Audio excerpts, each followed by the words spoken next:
Good afternoon sir. Good afternoon sir. बैठिए। Thank you sir. कैसे हैं मैम? बढ़िया। जी सर। इंटरव्यू डेट आ गई? नहीं सर, अभी अभी नहीं नहीं आई। जी सर। उत्कर्ष में पहला इंटरव्यू? जी सर। सो आपका डेट ऑफ बर्थ है 16/2/2000। जी सर। 10th में आपका 10th में 10 CGP है पूरा। जी 12th में कॉमर्स जी सर। 89। फिर आप आर्ट्स में आ गए, क्यों?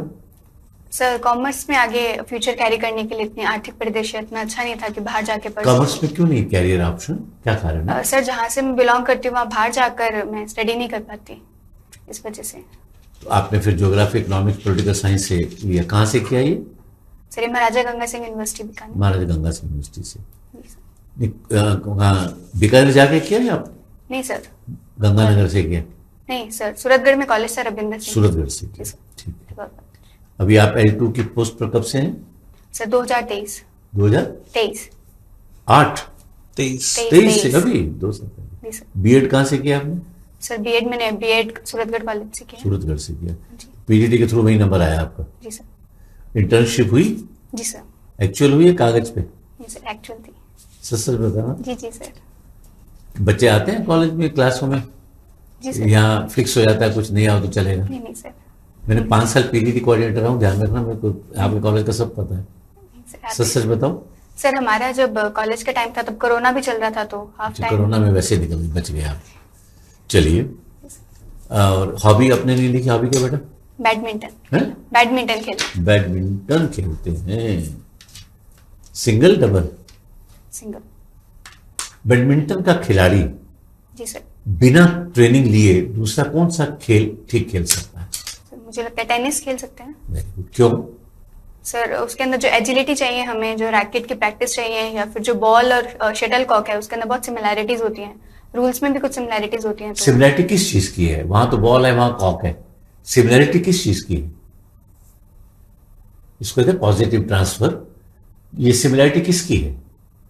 सर जो उनकी थ्रो करने की जो एजिलिटी है, जो कलाई, मूवमेंट। दोनों गेम इस पे चल रहे हैं। जी सर। आपने तो मनोविज्ञान पढ़ा होगा ना बीएड में? जी सर। तो इसको कहते हैं वो 1-2 वर्ड में बोल रहा हूं। आपने बीएड में लर्निंग भी पढ़ा होगा, या लर्निंग वैसे भी है? हिंदी बोलूं अंग्रेजी? हिंदी सर। हिंदी? हिंदी इंग्लिश दोनों में कंफर्टेबल। चलिए, learning is absolute permanent change in behaviour, या दूसरा sentence, learning is relative permanent change in behaviour. पहला वाक्य सही है, दूसरा सही है। अधिगम व्यवहार में एब्सोल्यूट 100% परिवर्तन है। दूसरा, अधिगम व्यवहार में अपेक्षाकृत स्थायी परिवर्तन है। आप किसको मानती हैं, पहले के दूसरे को? सर मैं थोड़ा सोचना चाहूंगी। सोचो। तो मुझे लगता है जो सेकंड सेंटेंस आपने बोला है अपेक्षाकृत, वो ठीक है। क्यों? फर्स्ट क्यों नहीं? सर क्योंकि लर्निंग में हमारे परमानेंट चेंजेस आते हैं, बट वो हमारी सिचुएशंस जो है, या जो एक्सपीरियंस है उसके अकॉर्डिंग जो है वो चेंजेस होते रहते हैं, धीरे धीरे जो है उनमें परिवर्तन आता है और वो परमानेंट होते जाते हैं, इस वजह से। एक बच्चा छोटा है, बिहेवियर में चेंज आ रहा है, जी सर। वो पहले रेंगता है, फिर वो खड़ा होता है, फिर घुटने के बल होता है, परिपक्वता। जी जी। ये जो मैच्योरिटी से वो आगे बढ़ रहा है, वो लर्निंग है या परिपक्वता का इफेक्ट है? सर दोनों बोल सकते हैं हम, क्योंकि सर वो अपने इन्वायरमेंट से भी कुछ ना कुछ सीख रहा है, और उसकी जो मैच्योरिटी हो रही है उससे हिसाब से उसकी कॉन्जेक्टिव डेवलपमेंट हो रही है, उससे भी वो सीख रहा है। इंटेलिजेंस हेरिडिटरी है या इन्वायरमेंटल है, या दोनों का इंटरेक्शन है? दोनों का इंटरकनेक्शन है। किसने दोनों का बताया? कौन सी थ्योरी है जो कहती है कि इंटेलिजेंस में हेरिडिटरी फैक्टर भी है, जिसको पहले को कहता है मेंटल एनर्जी, और एक कहता है इन्वायरमेंट से आती है? किसने बताया? ये तो बीएड में पढ़ाई होगा आपने। जी सर। सर मैं एग्जैक्ट नाम याद नहीं कर पा रही हूँ, लेकिन अगर आप अनुमति थ्योरी का दें नाम भी तो बता दो। मैं- हाँ बता दो। Yes sir, Vygotsky. किसकी? व्योत्स्की। व्यवस्थित कहां से आ गया? ये तो स्पीयरमैन की 2 factor theory, factor G, factor S. Operation absolute resolve क्या है? Operation absolute resolve. जी सर। सर आज अमेरिका द्वारा वेरी गुड। पेनिनसुला पर जो किया गया ऑपरेशन है उसको ऑपरेशन एब्सोल्यूट रिजॉल्व बोला गया है। ये कहां पढ़ा आपने? सर आज ही न्यूज़पेपर में। वेरी गुड, शाबाश। इसका मतलब अखबार पढ़ रही, देखना चाह रहा हूं। जी सर। अब कुछ लोग कहते हैं कि वेनेजुला को तो अमेरिका ने दबा लिया। जी अब अगला अटैक अमेरिका किस पर करेगा? क्या सब इंटरनेशनल पॉलिटिक्स में किस पर जा रहा है कि अब अगला नंबर किसका आ रहा है?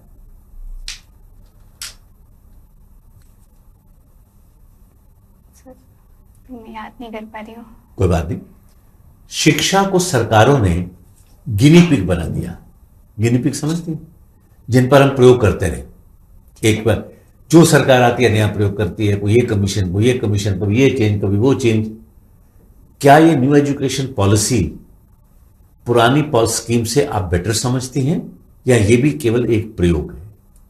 नहीं सर, काफी चेंजेस जो है हमारी न्यू एजुकेशन पॉलिसीज के अंदर, पुरानी एजुकेशन पॉलिसी जो 1986 में रही थी उससे काफी बेटर है सर ये न्यू दो एजुकेशन चेंज ऐसे बताओ जो आपको सबसे अच्छे लगे।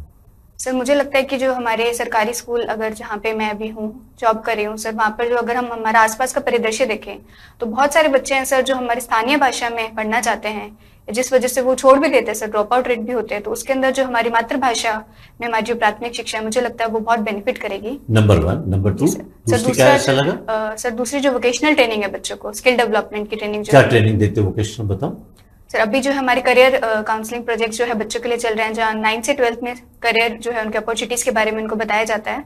कैरियर काउंसलिंग तो साइकोलॉजिस्ट करता है, तो आपके साइकोलॉजिस्ट कहाँ है? नहीं सर, हमारे प्रोग्राम चल रहा है जहाँ टीचर्स को भी करियर की काउंसलिंग की ट्रेनिंग दी जाती है और उनके थ्रू जो है बच्चों को दी जाती है। बिल्कुल सर। अच्छा बताइए, पहले आपका जो पदनाम था वो कुछ और था, पहले क्या था? थर्ड ग्रेड टीचर बोला जाता था। थर्ड ग्रेड टीचर बोलते थे, ग्रेड 3 टीचर बोलते थे, फिर उसको L2 कर दिया। आने वाली सरकार कुछ और नाम कर देगी। ये पदनामों को या योजनाओं को, नामों को बदलने की क्या एक तरह से फितरत है सरकारों की? ये कोई स्थायी नाम क्यों नहीं रखते? सर अभी अगर ग्रेड 3 की आप बात करें तो थर्ड ग्रेड टीचर सर पहले उसको थोड़ा मतलब नीच, मतलब थोड़ा उसको गंदे मतलब लेवल पर थोड़ा देखा जाता था कि थर्ड ग्रेड हो आप, या उसको थोड़ा मतलब नीचा लेवल के देखा जाता था, जिसको थोड़ा चेंज करके सर उसको ग्रेड 3 किया गया। और सर योजनाओं को भी देखा जाए तो सर वो परिदृश्य के हिसाब से जो है वो थोड़ा बहुत उसको चेंज करने के लिए सरकार। नाम बदलने से क्या होता है? फिर तो बदलना तो पूरे ढंग की योजना ले आओ कोई। बार बार योजनाओं का नाम बदल दिया या इस तरह से आपके पदनाम बदल दिए, ग्राम सेवक को वीडियो कर दिया या LDC को वरिष्ठ सहायक का सहायक कर दिया, उससे क्या फर्क पड़ना उससे? इस बारे में नहीं सोच पा रही हूँ। अगर मान लीजिए आपसे कहा जाए कि आपका पदनाम कोई ऐसा होना चाहिए इसको कभी कोई नहीं बदले, तो आप क्या रखना चाहोगे? एज ए टीचर अब लेवल 2 टीचर है, अब लेवल 2 L2 क्या, इसका कोई अर्थ तो दिखता नहीं इसका। तो ऐसा कोई नाम रखना है जिसमें आपका पद, आपकी योग्यताएं, आपकी क्षमताएं, आपके वैल्यूज, वो सब कुछ दिखता हो। मुझे लगता है शिक्षक, कोई शिक्षक का फिर लेकिन ग्रेडिंग तो करनी पड़ेगी ना, शिक्षक तो सारे हो गए। जैसे L2 से हमारी समझ में आ गया 6 to 8th क्लास को पढ़ाते हैं, जी सर। L1 से हमारी समझ में आया कि 1st to 5th क्लास को पढ़ाती हैं, जी सर। तो उस तरह से कुछ नाम हो। सर हम उच्च प्राथमिक शिक्षक रख सकते हैं, उच्च प्राथमिक अपर प्राइमरी, वो तो पहले भी चलता था। सर अभी मैं यही सोच पा रही हूँ। ठीक है, क्या सब्जेक्ट पढ़ाती हैं आप इनको? 6 to 8 social science. Social science पढ़ाती हैं। जी सर।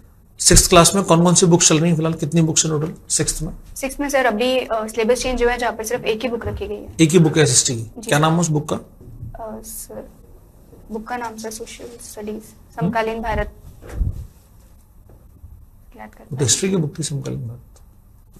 आपने बोला एक बुक हो गई है, सर अब अभी क्या नाम? नाम याद नहीं कर पा रही हूँ सर। 7th में क्या नाम बुक का? 7th में सर अभी तीन बुक्स हैं सर। 3 बुक्स हैं, क्या क्या नाम है? और सर हमारा राजस्थान, हमारा अतीत, और जैसे हमारा पर्यावरण।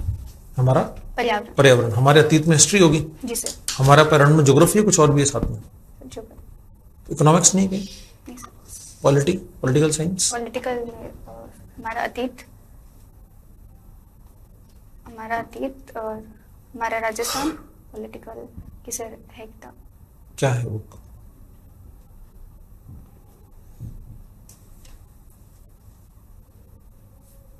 सोशियोलॉजी की बुक है? नहीं। प्राथमिक से नहीं। 7th में नहीं है? जी सर। 8th में कौन कौन सी बुक्स हैं? 8th में सर हमारा अतीत, हमारा राजस्थान, संसाधन एवं विकास, और पॉलिटिकल की सर बुक में भी रिकॉल नहीं कर पा रही हूँ सर उसका नाम हमारा। ठीक है, संसाधन का अर्थ क्या होता है?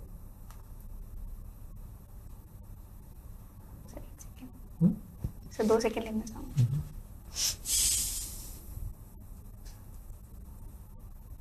इंग्लिश में रिसोर्स बोलते हैं उसको, क्या होता है?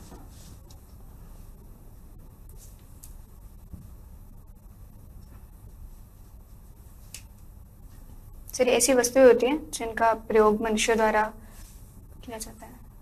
जिसका प्रयोग मनुष्य करता है वो संसाधन। संसाधन है। जी सर। ये पेन संसाधन है? जी सर। हम्म? जी सर। है। जी सर। अगर मैं इसमें से रिफिल निकाल दूं फिर क्या फिर संसाधन है? और फिर नहीं है। नहीं सर, हम यूज कर सकते हैं पेन का अल्टरनेट। मतलब अगर ये पेन की रिफिल निकाल दी जाए फिर ये संसाधन होगा या नहीं होगा? होगा सर। होगा फिर भी। जी सर। तो काम में तो ले नहीं सकता मैं इसको, फिर क्या करूंगा मैं इसका? सर हम तो कान खुजाने के अलावा कुछ काम ही नहीं आएगा। सर उसको डेकोरेटिव आइटम के थ्रू यूज कर सकते हैं पेन को। संसाधन फिर आप बना सकते हो। जी सर। हम्म? जी सर। ठीक है। भौतिक संसाधन क्या होता है? Physical resources. सर फिजिकल, जिनको हम टच या देख सकते हैं। मानव संसाधन क्या होता है? सर मानव तब संसाधन बनते हैं जब वो प्राकृतिक संसाधन होते हैं उनको अपने यूज के लिए उपयोग में बना देते हैं, अपनी कला से या फिर अपने वो दिमाग तो से। भौतिक संसाधन हो गया। मानव संसाधन क्या होता है? सर भौतिक संसाधनों को मानव द्वारा प्रयोग किया जाता है, अपने सर संसाधन को प्रयोग करने लायक जो है वो बनाते हैं मानव। क्या मानव खुद एक संसाधन है? जी सर। कैसे?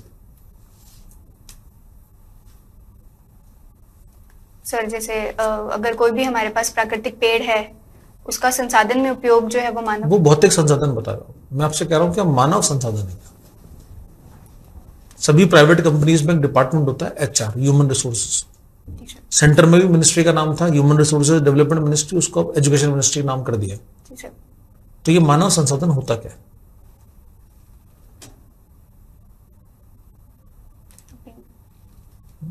गोल्डन फाइबर क्या होता है? गोल्डन फाइबर क्या है? जूट को golden जूट को fiber। बोलते हैं, क्यों? जी सर। सर इसका। ये आपके है सिलेबस में? जी सर। क्यों बोलते हैं उसको?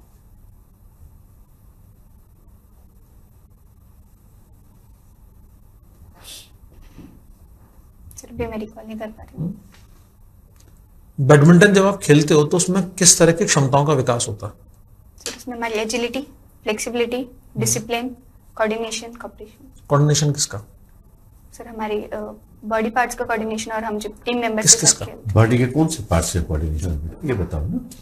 सुई में धागा डालते हो ना जी सर। घर में, कोऑर्डिनेशन किस में है? आंख और हाथ में। हैं। जी सर। इसी प्रकार सर पूछ रहे हैं बैडमिंटन या खेलते में किसके अंदर कोऑर्डिनेशन, ये पूछ रहे हैं, ये बताओ। हैंड और लेग्स का कोऑर्डिनेशन। हैंड और लेग्स का? जी सर। आई का? Eye coordination. तो आई का, लेग्स का और हैंड का, तीनों का? जी या सर। किसी और चीज का भी? अभी तो ये याद कर पा रही हूँ। याद करो, नहीं याद आएगा। घबराओ मत, आराम से आंसर करो। आपको आता है, बस थोड़ा सा मेमोरी में से बाहर निकालना उसको। पोजीशन बना के देखो बैडमिंटन खेलने के, अपना पता चलेगा कोऑर्डिनेशन कहाँ का वर्क करना।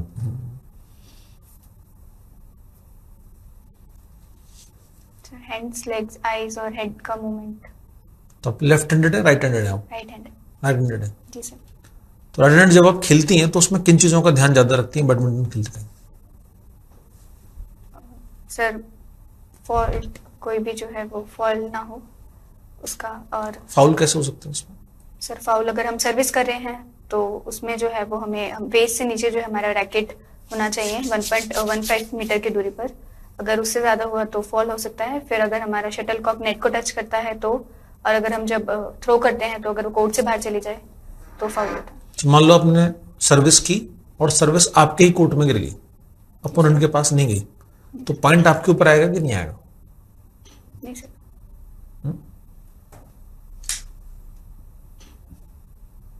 नहीं सर, पॉइंट नहीं बनेगा पॉइंट, नहीं। किसी भी तरफ ऐड नहीं होगा वो, नहीं सर। जब ओपोनेंट के पास चला जाएगा वो।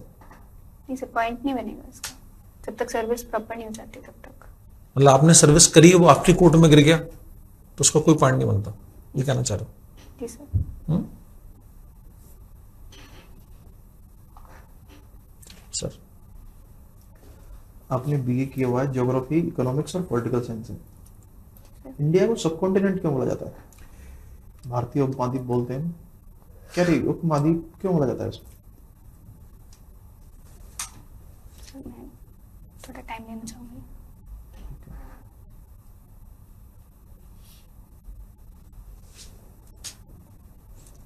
सर अभी मैं याद नहीं कर पा रही हूँ, सॉरी। ठीक है, एक साइड है ग्रीनलैंड, ग्रीनलैंड में भी पूरा बर्फ ही बर्फ है, जी सर। एक साइड अंटार्कटिका है। जी सर। तो इनमें से किसकी बर्फ पिघलना दुनिया के लिए चिंताजनक हो सकता है? सर अंटार्कटिका क्यों? पिघलना, क्योंकि सर अंटार्कटिका की जो है वो एकदम जो बर्फ है वो एकदम अनटच्ड हम मानते हैं उसको, और अगर बर्फ पिघलेगी वहां से तो हमारा ओशन का लेवल जो है वो बहुत ज्यादा बढ़ेगा, जिससे जो है सर बाढ़। अंटार्कटिका की बर्फ सी आइस है या लैंड पर है? सर वो लैंड पर है अंटार्कटिका की बर्फ। कंफर्म हो? जी सर। एक होता है स्टेट, एक होता है नेशन, और एक होता है नेशन स्टेट। क्या डिफरेंस है इन दोनों में? सर स्टेट एक पॉलिटिकल इकाई है, जबकि नेशन हम सोचे तो ये इसको हम आइडियोलॉजिकल या सोशियोलॉजिकल इकाई के रूप में देख सकते हैं, और नेशन स्टेट सर मैं याद नहीं कर पा रही हूँ। ठीक है, आप अभी L2 टीचर हो, जी तो सर। क्या चैलेंज देख रहे हो स्कूलों में? क्या चैलेंज देखते हैं आजकल? सर सबसे पहले तो इंफ्रास्ट्रक्चरल जो कमियां हैं हमारे स्कूलों में वो देखने को मिलती है।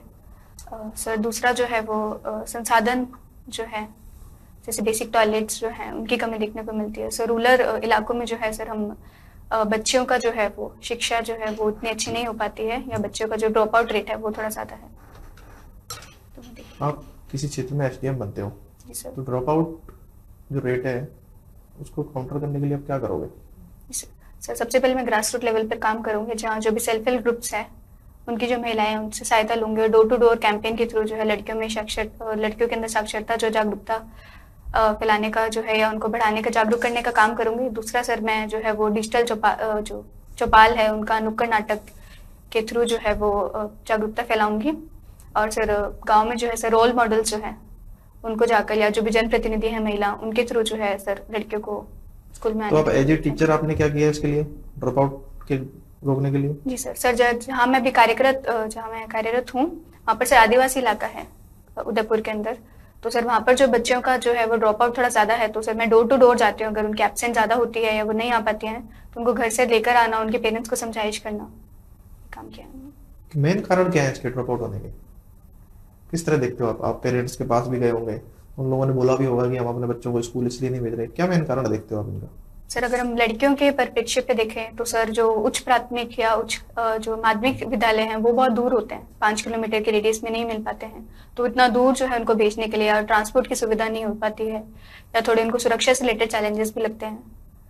तो ये चैलेंजेस मुझे देखने को मिलते हैं वहाँ पर। PM3 स्कूल क्या है? PM3 स्कूल्स जो है क्या है? सर ये प्रधानमंत्री एक्सीलेंस स्कूल हैं।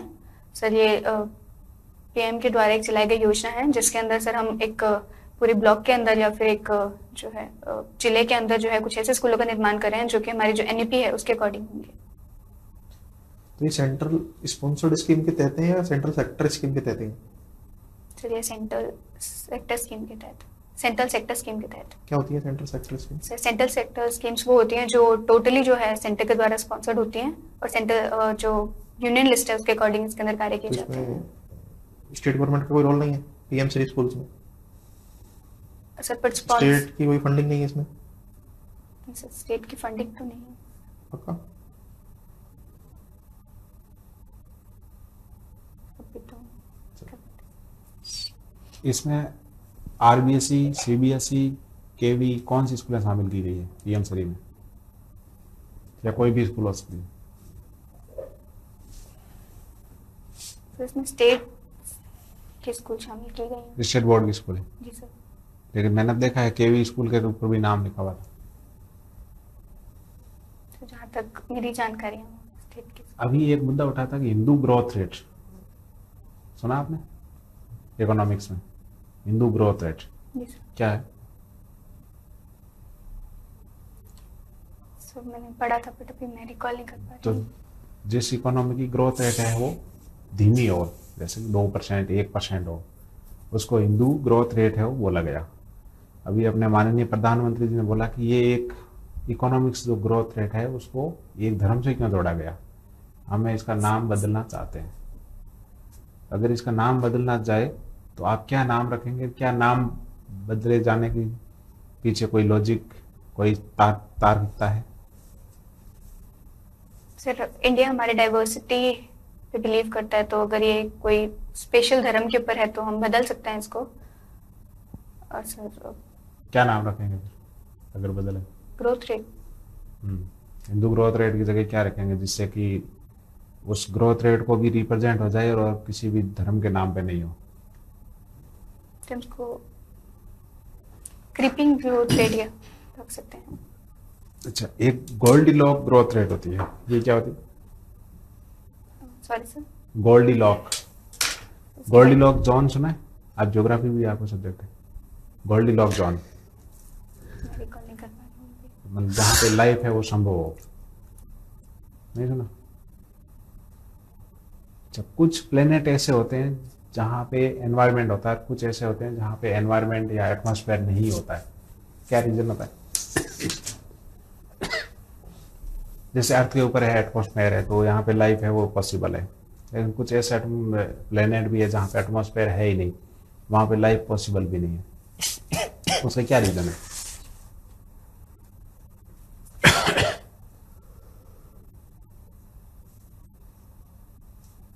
क्या जियोग्राफिकल कंडीशंस का किसी प्रकार से इकोनॉमिक कंडीशन के ऊपर प्रभाव पड़ता है?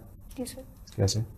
सर अगर हम राजस्थान का एग्जांपल लें तो सर हमारा जो यहाँ पर मरुस्थलीय एरिया है वहाँ पर सर इकोनॉमिक कंडीशन भी इतनी अच्छी नहीं है, या हमारे पास लाइवलीहुड जो है कृषि जैसी जो है एक्टिविटीज हम नहीं कर सकते हैं, तो उससे हमारे इकोनॉमिक पे फर्क पड़ता है। और मान लीजिए अपन बात करते हैं आसाम की, जी सर। तो वहाँ की इकोनॉमी के ऊपर ज्योग्राफी का कैसे प्रभाव पड़ेगा? सर वहाँ का जो है बे ऑफ बंगाल का जो मानसून है वो बहुत अच्छा होता है, जिसकी वजह से वहाँ पर जो है बायोडाइवर्सिटी भी बहुत अच्छी है, तो टी कल्टीवेशन के लिए वो बहुत अच्छा है, जिससे उनकी इकोनॉमी जो है वो बूस्ट करती है। अच्छा, मान लीजिए ईरान की टोपोग्राफी को देखें तो वहाँ की इकोनॉमी किस प्रकार से, किस के ऊपर डिपेंड है और किस प्रकार से इकोनॉमिक ग्रोथ होती है वहाँ?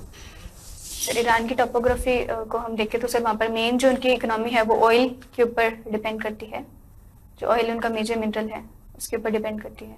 और तो सर अभी मैं रिकॉल नहीं कर पा रही। एग्रीकल्चर, फूड अवेलेबिलिटी कहाँ से होती है ईरान में?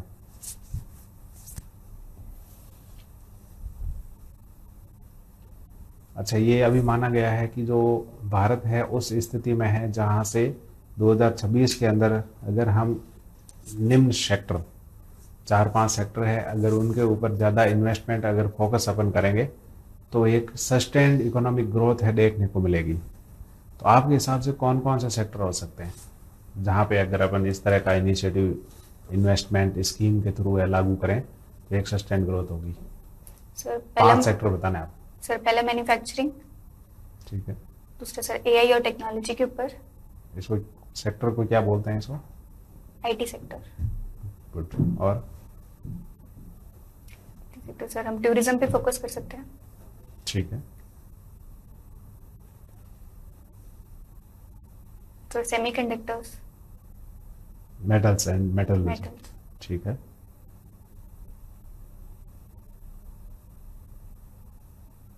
टेक्सटाइल। जी सर आपका पहला चरण पूरा हुआ, अभी आपको बुलाते हैं। Sir, thank you sir.